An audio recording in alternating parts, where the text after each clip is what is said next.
Okay, સર્વને ઈસુ ખ્રિસ્તના પ્રેમી નામમાં સલામ અને I am sorry I am preaching from my car. હું ગાડીમાંથી બોલી રહ્યો છું. એનું પહેલું કારણ એ છે કે I live in a very bad reception area.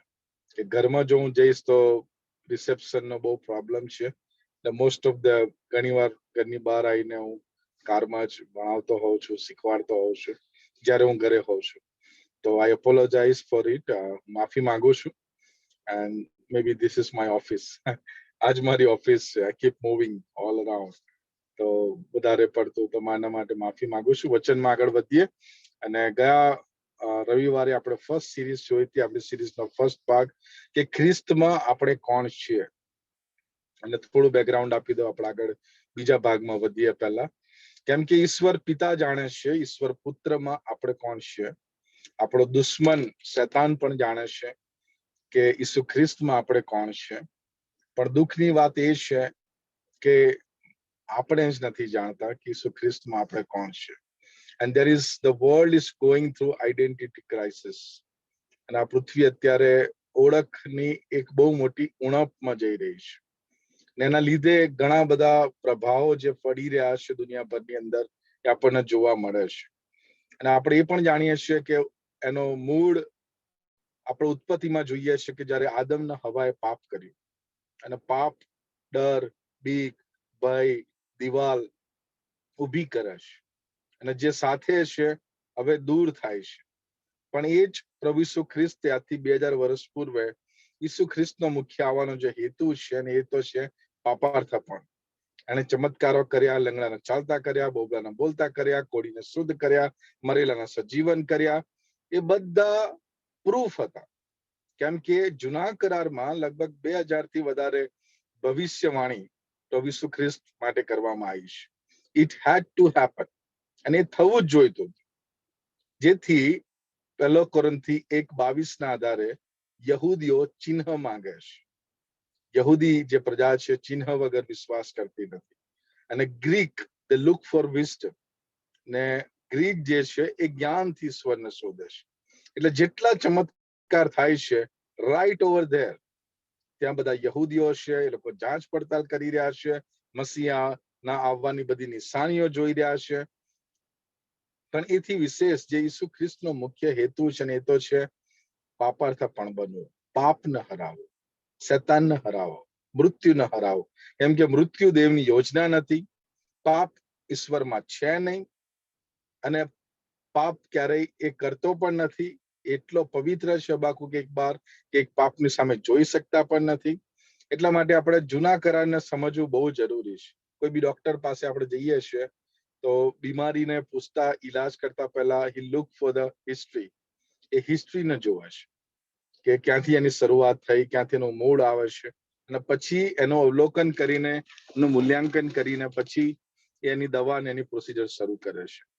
તો આપણે એ જ સિરીઝમાં વધતા અને બહુ સરળ ભાષામાં જો તમને સમજાવું તો આપણે એ બધા કામો ત્યારે કરીએ જે ઈશ્વરને ગમતા નથી, જ્યારે આપણે એ કામમાં ફેલ થઈએ છીએ જે ઈશ્વરને ગમે છે. સરળ ભાષામાં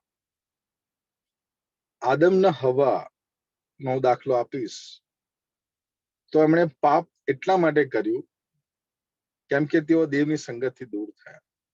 તમે જો ધ્યાનથી વાંચો 1st, 2nd and 3rd chapter, તો એ ઝાડની નજદીક પણ જવાની ઈશ્વરે ના પાડી અને એનાથી દૂર રહેવાનું કહ્યું. ફળની વાત તો દૂર છે, ઝાડથી નજદીક જવાની પણ ના પાડે છે. આપણે જોઈએ છીએ કે જ્યારે બાઉન્ડ્રી ક્રોસ થાય છે, વાતચીત ચાલુ થાય છે, અને ધીમે ધીમે એ ટ્રેપની જે સ્કીમ છે શેતાન લઈ આવે છે. અને પછી આપણે જાણીએ છીએ કે હવા ફળ ખાય છે, નારી ખાય છે, અને નરને પણ ખવડાવે છે. એટલે હું ઘણી વાર કહું છું, દુનિયામાં જે બધી અંધાધૂંધી ચાલે છે એનું કારણ એ છે એટલા માટે નથી. એનું કારણ એ છે કે જે આપણે કરવાનું છે એમાં આપણે ફેલ થઈ રહ્યા છે, અને એટલા માટે જે નથી કરવાનું એમાં શેતાન આપણને સંડોવી દે છે કોઈક ને કોઈક રીતે. કારણ કે ઘણા બધા અવાજ છે. મેં તમને ગયા રવિવારે પણ આપણે જોઈ ગયા હતા કે we live among many voices. Voice from within, voice of the world, voice of the media, voice of the ages, voice of the people, voice of the society, voice of the nation. અલગ અલગ history છે, અલગ અલગ અવાજો છે, ના બધાની વચ્ચે we are living a Christ life. ખ્રિસ્તનું જીવન જીવી રહ્યા છે. Where we, જ્યાં આપણે એના અવાજને સાંભળવાની કોશિશ કરીએ. તો આવો આગળ વધીએ ને અમે ગુજરાતીમાં જ કોશિશ કરીશું કે જેથી આપણે 11 થી લઈને 20 આશીર્વાદ જોઈશું આજે. અને 11મો આશીર્વાદ ઈસુ ખ્રિસ્તમાં ઈશ્વર પિતાએ જે આપણને આપ્યો હશે, કાં તો ઈશ્વર પિતાની યોજનામાં ઈસુ ખ્રિસ્ત આપણી પાસે જે લાવ્યા હશે અને જેનાથી આપણને માલામાલ કર્યા હશે. 11મો આશીર્વાદ, એણે આપણને ન્યાયી બનાવવામાં આવ્યા હશે, કાં તો એણે આપણને ન્યાયી બનાવવામાં આવ્યા હશે. ક્યાં લખ્યું છે બાઇબલમાં? રોમનનો પત્ર 3જો અધ્યાય તેની 22મી કલમ. ઈસુ ખ્રિસ્તમાં જે લોકો વિશ્વાસ રાખશે તેમના ઉદ્ધાર માટે, ત્યાંથી સાંભળજો, દેવ તેમને ન્યાયી બનાવશે. કોણ? દેવ.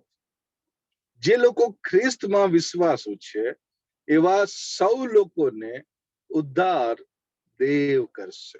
રોમનનો પત્ર 3:22. આગળ વાંચું છું. બીજો કોરિન્થીનો પત્ર 1:20. દેવ એક જે છે તે આપણને ખ્રિસ્ત ઈસુના અંશરૂપ બનાવે છે. દેવ તરફથી ખ્રિસ્ત આપણું શાણપણ બન્યો હશે. ખ્રિસ્તના કારણે આપણે દેવ પ્રત્યે, ધ્યાનથી સમજજો, દેવ પ્રત્યે ન્યાયી છીએ. ખ્રિસ્તના કારણે પાપમાંથી મુક્તિ મળી છે અને ખ્રિસ્તના કારણે જ આપણે પવિત્ર છીએ. બીજો કોરિન્થીનો પત્ર 1લો અધ્યાય એની 20મી કલમ. આગળ વાંચું છું. ફિલિપી પત્ર 3:9. આના કારણે હું ખ્રિસ્ત દ્વારા ન્યાયી છું. હું નિયમ શાસ્ત્રને અનુસરીને એને કારણે આ બન્યું નથી, પરંતુ ખ્રિસ્તમાં મારા વિશ્વાસના કારણે, ફરીથી બોલું છું, ખ્રિસ્તમાં મારા વિશ્વાસના કારણે શક્ય બન્યું હતું. દેવે મારા ખ્રિસ્તમાંના વિશ્વાસનો ઉપયોગ મને તેના અનુરૂપ બનાવવામાં કર્યો. કેમ કે કોઈ ઈશ્વર પાસે જઈ શકતું નથી. આદમને હવાએ જ્યારે પાપ કર્યું, અંજીરીના પત્તાથી છુપાવવાની કોશિશ કરી, ઈશ્વર એમને શોધી રહ્યો છે અને ઈશ્વર કહે છે, વેઇટ, હવે તમે મારી સામે આવી શકતા નથી. If you study Genesis chapter 3 verse 21, ઉત્પત્તિ 3:21, and the Lord God gave the garments of skin. અને ત્યાં હલવાન કપાઈશ. હલવાન શબ્દ ત્યાં વાપરવામાં નહીં આવ્યો, પણ એને સમજવું હોય તો કાઈન આબેલની સ્ટોરીમાં છે કે 2 જણા અર્પણ લાવે છે. એક જે પ્રભુને પસંદ પડે છે લાવે છે અને એક જે માણસનું કર્મ લઈને આવે છે.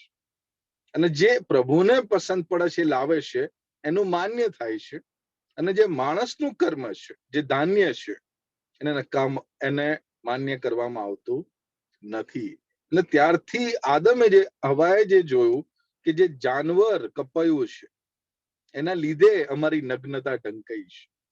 અમારા કર્મમાં તો અમે પડી જ ગયા છે. અને પહેલા માણસે પાપ કર્યું એટલે સગડા માણસો પાપી ઠર્યા છે.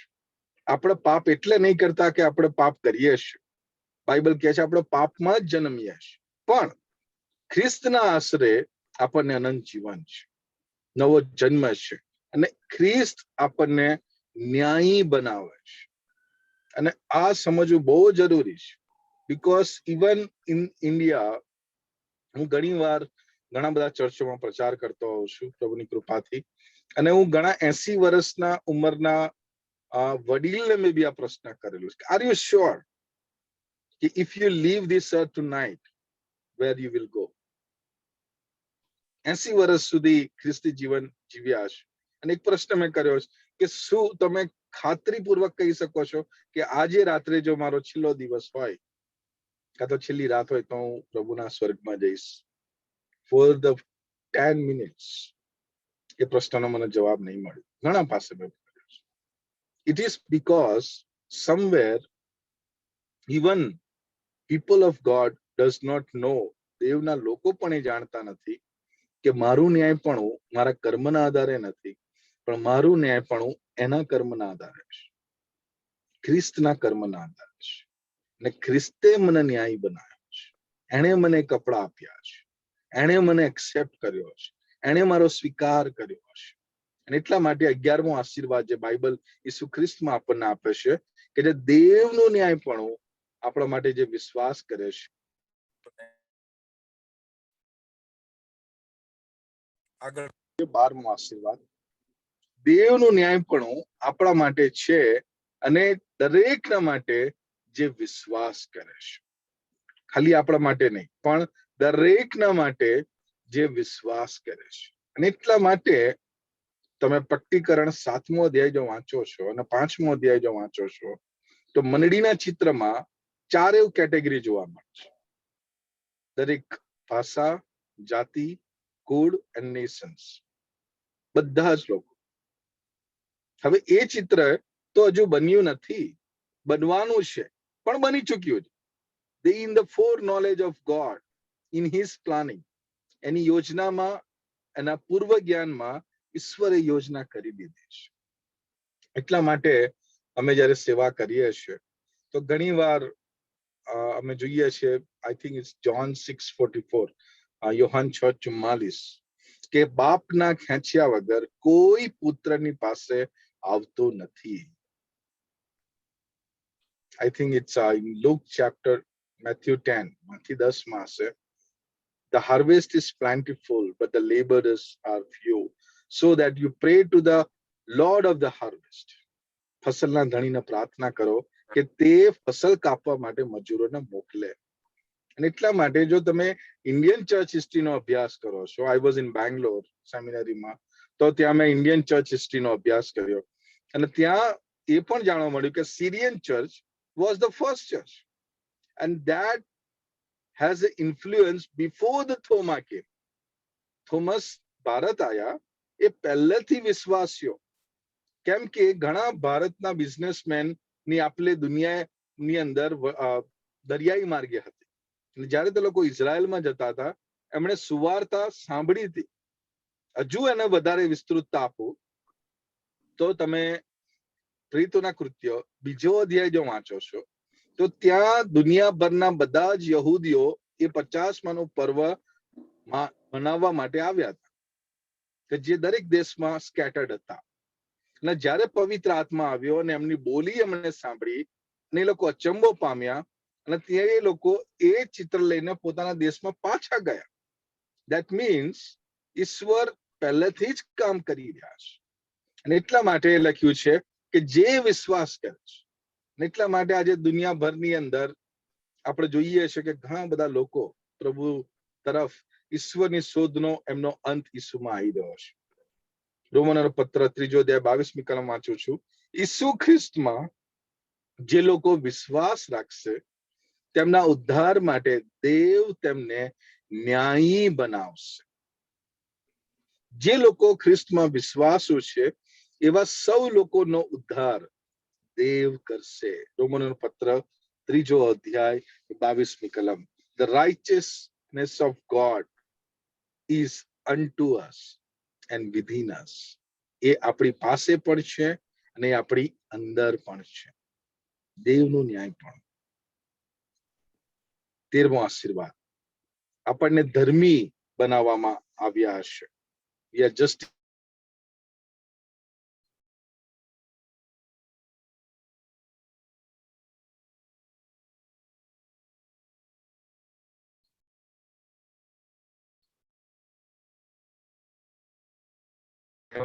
કલમ છે.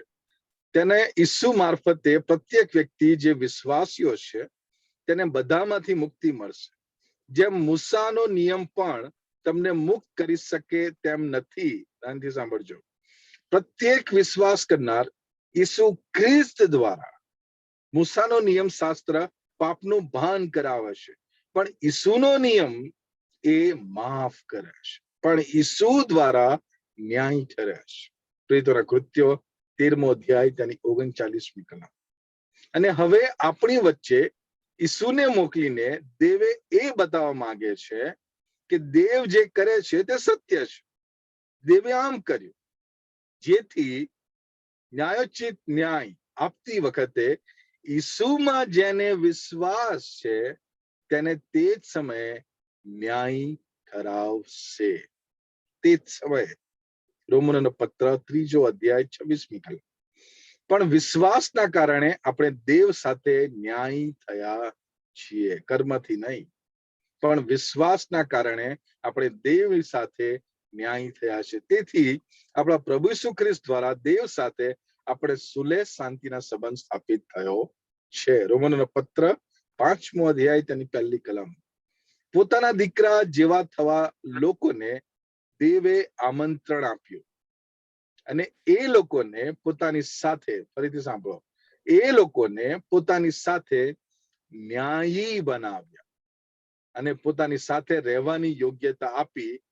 જેઓને ન્યાયી ઠરાવ્યા તેઓને તેણે મહિમાવંત પણ કર્યા. રોમનનો પત્ર 8મો અધ્યાય તેની 30મી કલમ. We are justified. એક જે ન્યાય કરે છે, એક જ છે. નિયમ ક્યાંથી આવ્યો? આદમને હવાએ પાપ કર્યું, પણ નિયમ નથી. માણસો વધ્યા. ફરી ઉત્પત્તિ 6ની ચિત્ર જોઈએ છે. ઈશ્વર ન્યાય લાવે છે, જળ પ્રલય છે, પછી નૂહને બચાવે છે અને નૂહ દ્વારા ફરી ઉત્પત્તિ થાય છે, પણ નિયમ નથી. આગળ વધીએ છીએ. ઉત્પત્તિ 12 અબ્રાહમની વાત છે, પણ નિયમ નથી. નિયમ ક્યાં આવે છે? જ્યારે મૂસાના સમયમાં ઇઝરાયલ વારંવાર એકનો એક પાપ કર્યા કરે છે, તો ઈશ્વર નિયમ લાવે છે. હવે નિયમ એ અરીસા સમાન છે. અરીસો આપણે જોઈ શકીએ છીએ, પણ આ ડાઘ જે લાગ્યા છે એ અરીસો કાઢી શકતો નથી.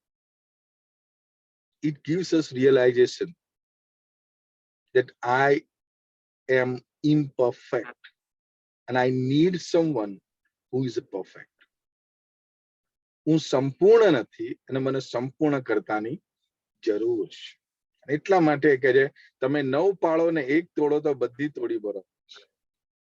જૂના કરારના આધારે જો એની પેટા નિયમોનો અભ્યાસ કરશો તો ઓ બોય, તમે થાકી જશો કે કરવું શું. એક પ્રશ્ન થઈ જશે. They tried by themselves. અને જ્યારે તે પ્રમાણે કરતા રહ્યા, the biggest problem that took place, સૌથી મોટી સમસ્યા જે આવી, સેલ્ફ રાઇચસનેસ, સ્વયં ન્યાયપણું. અને ક્યાં જોવા મળે છે?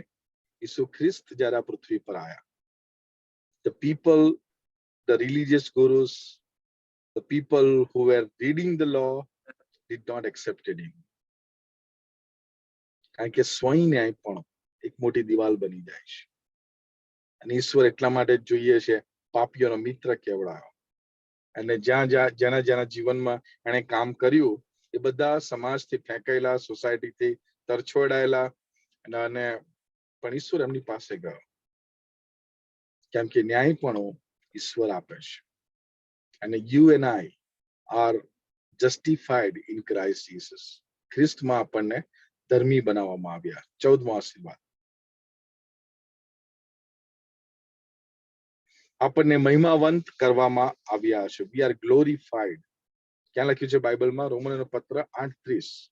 પોતાના દીકરા જેવા થવા લોકોને દેવે નિમંત્રણ આપ્યું અને એ લોકોને પોતાની સાથે ન્યાયી બનાવ્યા અને પોતાની સાથે રહેવાની યોગ્યતા આપી. જેઓને ન્યાયી ઠરાવ્યા તેઓને મહિમાવંત પણ કર્યા. જેઓને ન્યાયી ઠરાવ્યા તેઓને મહિમાવંત પણ કર્યા. રોમનનો પત્ર 8મો અધ્યાય 30મી કલમ. ગ્રીક શબ્દ ડોક્સાજો, to praise, to exalt, to magnify, to celebrate. અને એમ કહી શકો કે ક્રિકેટની મેચ છે અને ક્રિકેટની મેચ બધા ભારતીય નહીં રમી દે, પણ જ્યારે 12 જણા જીતે છે ત્યારે આખું ભારત એને સેલિબ્રેટ કરે છે. એ જ પ્રમાણે ઈશ્વર આપણા માટે લડ્યો છે, એણે જીત મેળવી છે, એણે આપણને ન્યાયી ઠરાયા છે, ધર્મી ઠરાયા છે અને તેનામાં આપણને મહિમાવંત પણ કર્યા છે. We are justified, we are called righteous, righteous to God, and we are glorified. અને આપણને મહિમાવંત પણ કર્યા છે. 15મો આશીર્વાદ.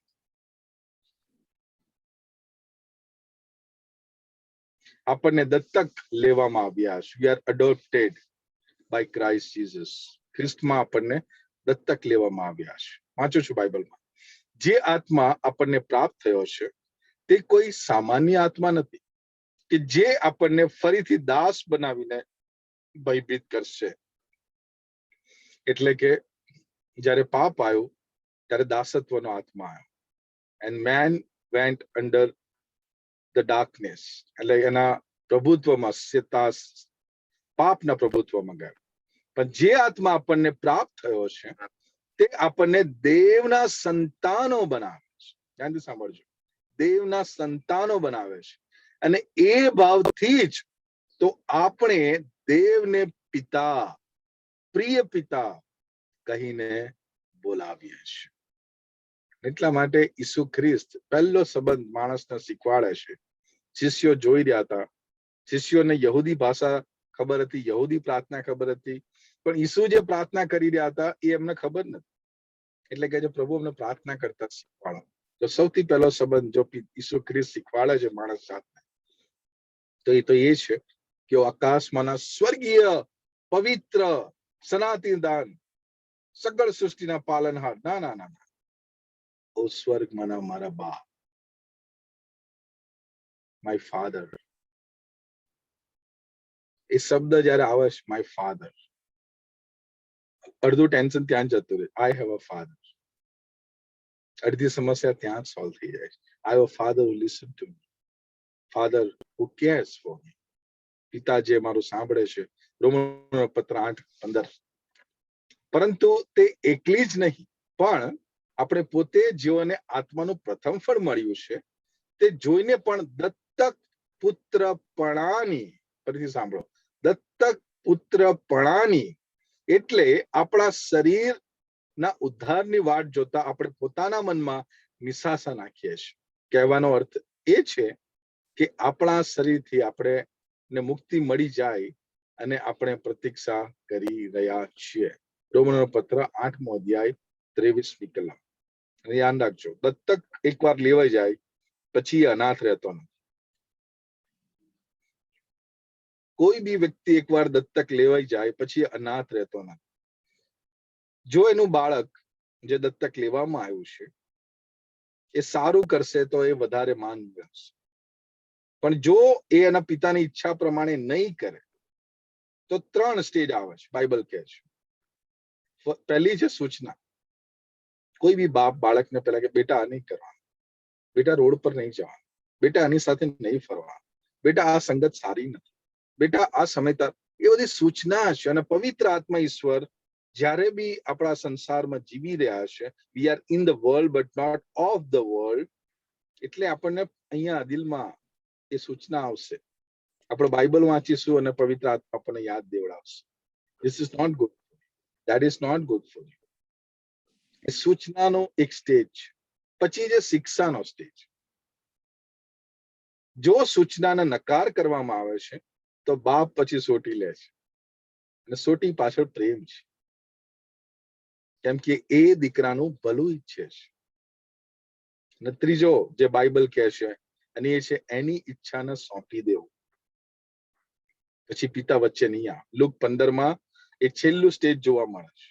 પિતા સૂચના જોઈ લીધી, શિક્ષા જોઈ લીધી, અને હવે દીકરો કહે છે ના, I still don't want to live in your house. Okay fine. પિતા કે સારું જા.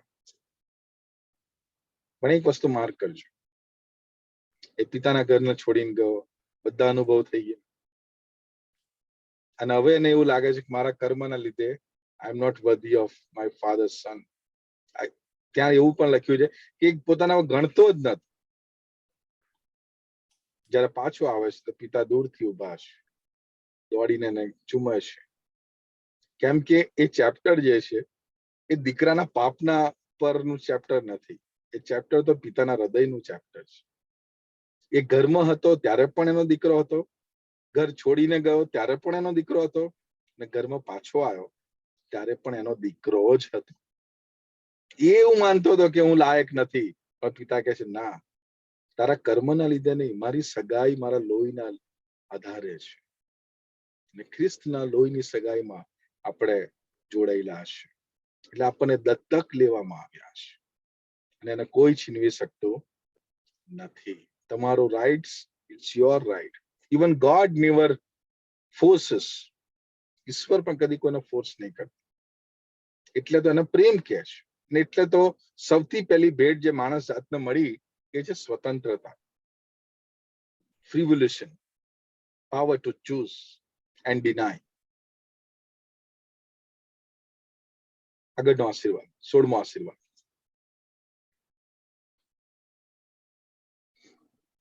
ઈસુમાં આપણને સંપૂર્ણ કરવામાં આવ્યા છે. વી આર કમ્પ્લીટ ઇન હિમ.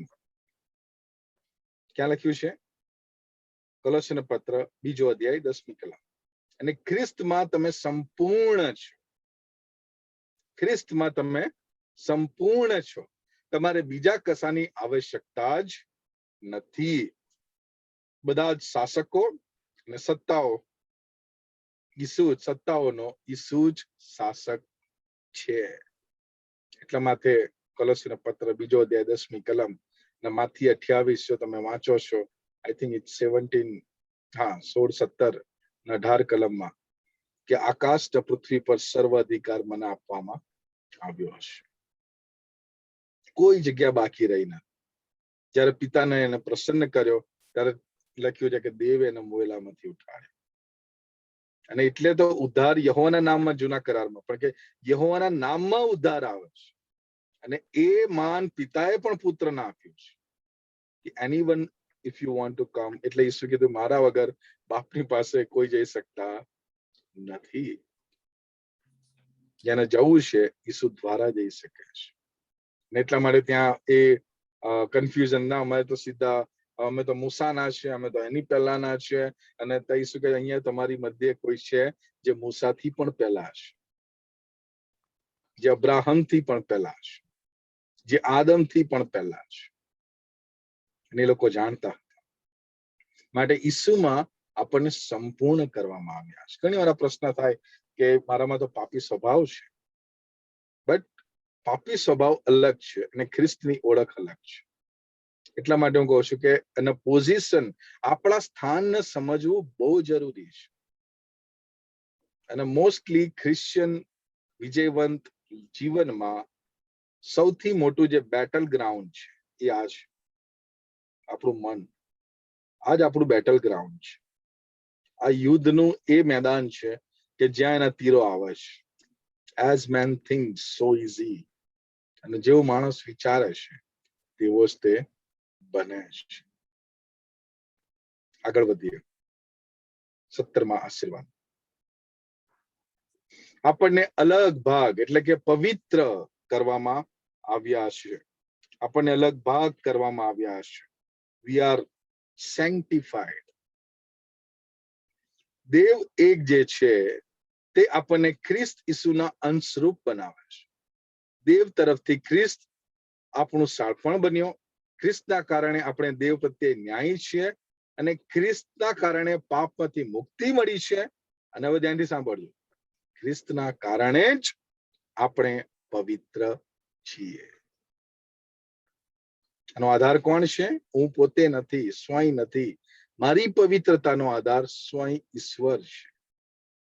પહેલો કોરિન્થીનો પત્ર 1 અધ્યાય 30મી કલમ. કોરિન્થની મંડળીનો અભ્યાસ કરશો તો 2 પત્રો છે. અને પછી જે બધી સમસ્યાઓ વાંચશો, કોઈ બી લેખક એ જાણતો હોય તો કદી આ ભાષાનો પ્રયોગ નહીં કરે. બટ જો તમે 1 અધ્યાયની 3જી કલમ 2જી કલમ વાંચો છો તો ત્યાં જ પાઉલ બહુ સ્પષ્ટ કહે છે, those who are holy in Christ, જેઓ ખ્રિસ્તમાં પવિત્ર છે. કર્મમાં નહીં, ખ્રિસ્તમાં. ખ્રિસ્તમાં. કારણ કે કર્મમાં ઘણા પ્રશ્નો હતા અને એને પાઉલ પછી એક એક પોઈન્ટ લઈને એ જે પ્રશ્નો થઈ રહ્યા છે, સમસ્યાઓ થઈ રહી છે, એની સામે ઈશ્વરના કાઉન્સેલથી, માર્ગદર્શનથી જવાબો આપી રહ્યો છે કે શું હોવું જોઈએ અને શું ના હોવું જોઈએ મંડળીમાં. પણ એમની પોઝિશનમાં એમને પવિત્ર કહે છે. there was division among the churches. એ કોરિન્થની મંડળીઓમાં ડિવિઝન થઈ ચૂક્યું, ભાગલા પડી ગયા. Paul, Apollos, Silas, group of people. અને પછી પાઉલ કહે છે ના ના ના, સિલાસ નહીં, અપોલોસ નહીં, કોઈ વધસ્તંભે નહીં, પાઉલ પણ નહીં, ખ્રિસ્ત વધસ્તંભે જડાવે છે. ને આપણે ખ્રિસ્તના આધારે છે. અને પછી બીજો ત્રીજો ચોથો અધ્યાય જો તમે વાંચો છો તો બહુ ડીપમાં જાય છે. પણ એમની જે સ્થાનની ઓળખ છે એમાં પાઉલ બહુ સ્પષ્ટ કહે છે, ખ્રિસ્તના કારણે જ આપણે પવિત્ર છીએ. ભૂતકાળમાં તમારામાં કેટલાક આવા હતા, પરંતુ તમારું શુદ્ધિકરણ કરવામાં આવ્યું અને તમને પ્રભુ ઈસુ ખ્રિસ્ત દ્વારા અને દેવના આત્મા દ્વારા દેવની સાથે ન્યાયી બનાવવામાં આવ્યા. 1 કોરિન્થી 6:11 ની અંદર. અને એટલે જ તમે જો આગળ વાંચો છો 6ઠા અધ્યાયમાં તો ત્યાં લખ્યું છે, હવે તમારું શરીર એ પવિત્ર આત્માનું મંદિર છે. 19 ને 20 કલમની અંદર જયારે લખે છે. એટલે પાઉલ હંમેશા કોઈ બી મંડળીને ખ્રિસ્તમાં ઓળખ યાદ દેવડાવે છે. કરણીથી થતું ટાઇટલ નહીં, પણ ટાઇટલથી થતી કરણી, શીર્ષકથી થતી કરણી, કરણીથી ઊભું થતું શીર્ષક નહીં. એ બહુ લાંબુ ચાલતું નથી. આજે સારું પણ કરીશું, કાલે ખરાબ પણ કરીશું. અને ઘણી વાર જો આપણે એ આધારે આપણું ઘર બનાવીશું તો ઈસુ ખ્રિસ્તની જેમ જ્યારે ચમત્કારનો સમય આવશે, multitudes of people, but when the time of cross will come in our life, your own will reject you. And it's ઈસુ ખ્રિસ્ત એમાંથી થઈ ચૂક્યા છે. So there are different times. પણ આપણું ઘર કોની પર છે? ઈસુ કહે છે, I think it's Hebrews chapter 12, 12મા અધ્યાયમાં છે, પહેલી, બીજી, ત્રીજી કલમમાં. There was a joy in his heart.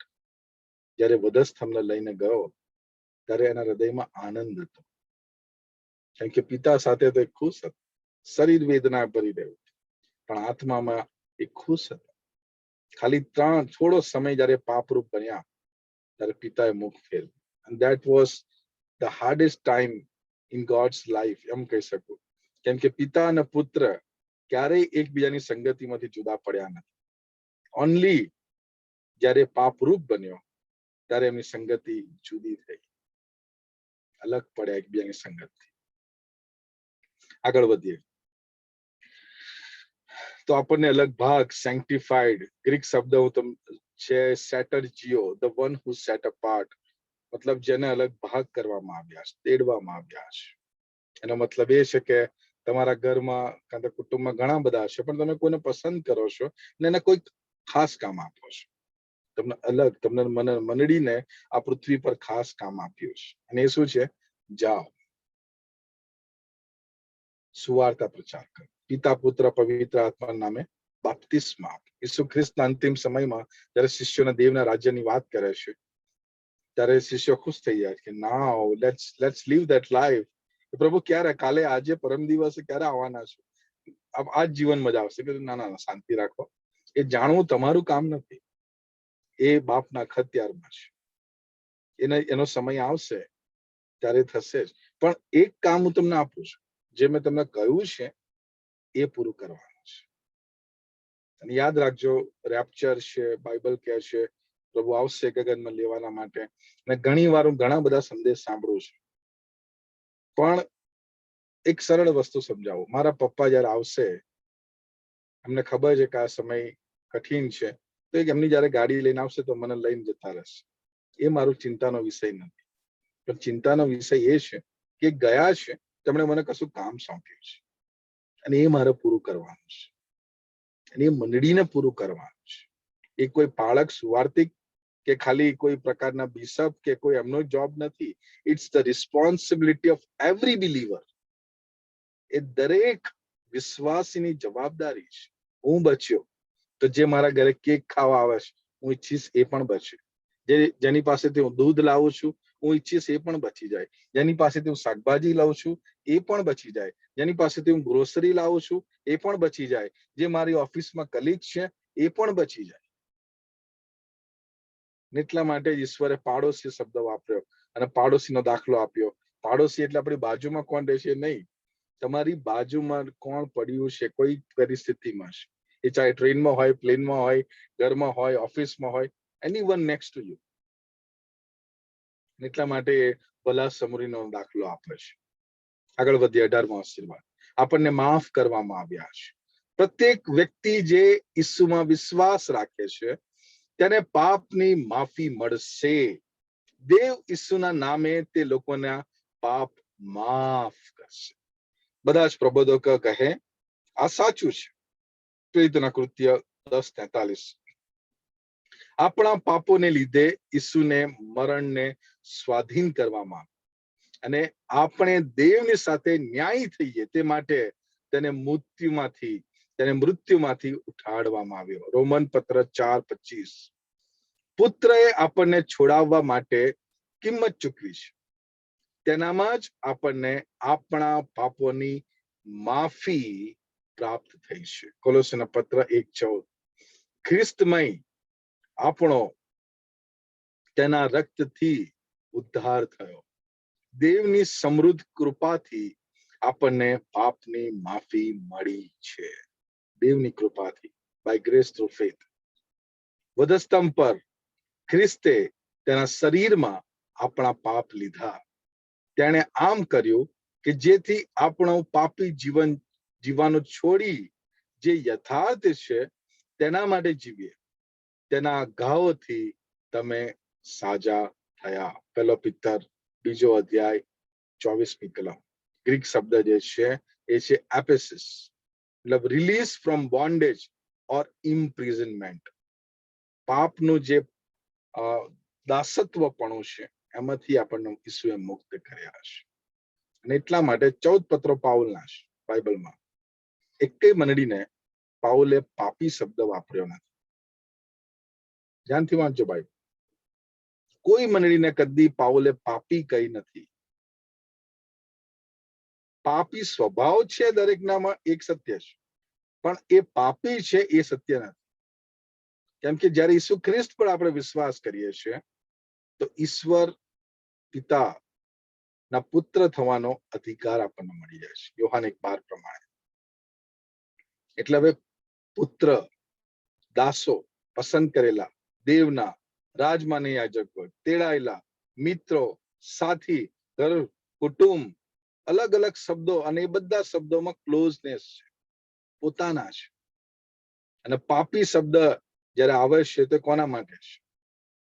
એ દરેક માણસ માટે છે કે જેને પ્રભુએ આમંત્રણ આપ્યું છે પાપી રહેવાના માટે નહીં, પણ ઈસુ ખ્રિસ્તમાં આવવાના માટે, જેથી દેવને ન્યાયી બનાવે, દેવને પવિત્ર કરે, દેવને નવી ઓળખ આપે, દેવને દત્તક લઈ લે, એ દેવના બાળકો બને, એ દેવના રાજ્યમાં આવે, એ દેવની સાથે રહે.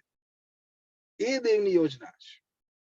પણ પાપી શબ્દ તમે જો બાઇબલમાં શોધજો, કારણ કે મને કોઈ ચેલેન્જ આપેલી અને એના માટે મેં 3 થી 4 વાર આખું બાઇબલ વાંચી નાખ્યું.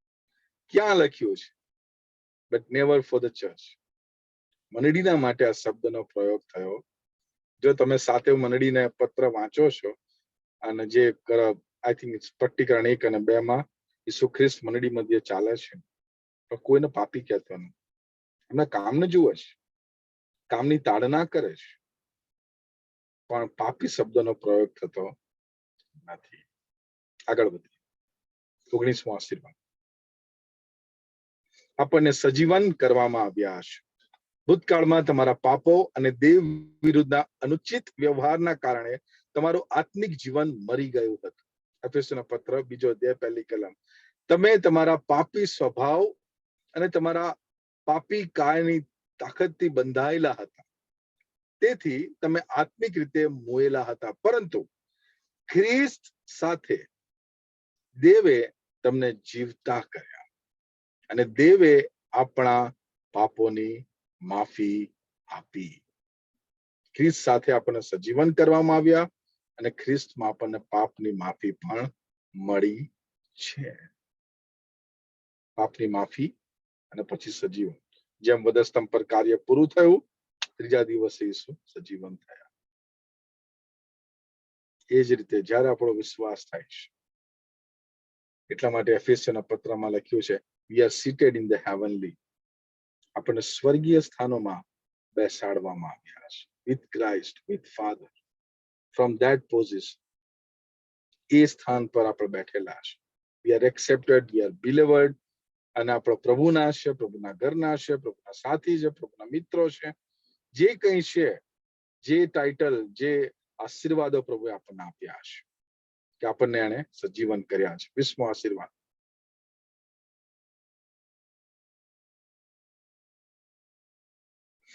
આપણને સદાકાળ માટે પરિપૂર્ણ કરવામાં આવ્યા છે. જેઓને પવિત્ર કરવામાં આવે છે તેઓને ખ્રિસ્તે પોતાના એક જ બલિદાનથી બધા જ સમય માટે પરિપૂર્ણ કર્યા છે. હિબ્રુના પત્ર 10મો અધ્યાય 14મી કલમ. હિબ્રુ 10ની અંદર તમે જુઓ તો ત્યાં સમસ્યા છે કે જે યહૂદીઓએ પ્રેશર આપ્યું અને જે લોકો વિશ્વાસી થઈ ચૂક્યા હતા, મંડળીમાં ગયા હતા, એમની ઉપર એમના રાઇટ્સ છીનવી લેવાની કોશિશ કરી. અને જ્યારે જેમને પાછું યહૂદી ધર્મમાં આવવું હોય તો ત્યાં ટોળાની વચ્ચે એક ક્રોસ કરવાનો વચ્ચે અને એના પગ તળે છૂંદવાનો પગથી, અને ત્યાં બધા હોય. એટલા માટે પાઉલે કહે છે કે જે લોકો આવું કર્મ કરે છે એવાઓના માટે હવે બીજું કોઈ બલિદાન, કેમ કે ખ્રિસ્તે તો એક જ વાર સગડાના માટે, પાસ્ટ, પ્રેઝન્ટ એન્ડ ફ્યુચર, ભૂત, વર્તમાન, ભવિષ્યના ત્રણે કાળમાં સગડા માણસો માટે એક જ બલિદાન, હવે કોઈ બીજું બલિદાન નથી. પણ જે એનો નકાર કરે છે, હવે એ લોકો પવિત્ર આત્મા પણ પામ્યા હતા, જાણતા હતા, but because they did not wanted to lose those rights, એ હકોને છોડવા નતા માંગતા, એટલા માટે તે લોકો પાછા યહૂદીપણા માંગે. એટલે તમે જો હિબ્રુના 10મો અધ્યાય વાંચો છો તો એ વિષયને સમજવો બહુ જરૂરી છે, નહીં તો આપણે ખોટા ઇન્ટરપ્રિટેશન પર જતા રહીશું કે ત્યાં પરિસ્થિતિ શું છે. એટલા માટે એ 10મા અધ્યાયમાં આપણને પાઉલ યાદ દેવડાવે છે, એ છે કે એ જ સમય, બધા જ સમય માટે ઈશ્વરે આપણને પરિપૂર્ણ કર્યા છે. આવો આંખો બંધ કરીએ, પ્રાર્થના કરીએ. સ્વર્ગીય